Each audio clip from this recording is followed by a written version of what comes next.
তারেক রহমানের ওয়াদা, family card পাবে সকল হতদরিদ্র মা বোনেরা। ফ্যামিলি কার্ড কোনো দান নয়, এটা দাঁড়িয়ে যাওয়ার প্রথম ধাপ। আজ এই কার্ডে সংসার চলে, আগামী দিনে সেই নারী সংসার চালায়।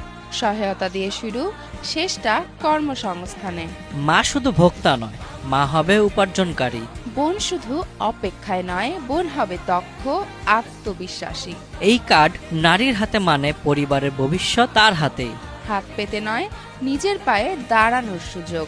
আজ চাল ডাল তেল, আগামীকাল কাজ, পরশুদিন নিজের পরিচয়। কারণ নারীর ক্ষমতায়ন মানে পরিবারের মুক্তি, সমাজের অগ্রগতি। কারণ লক্ষ্য একটাই, চিরদিনের সাহায্য নয়, চিরদিনের কর্মসংস্থান।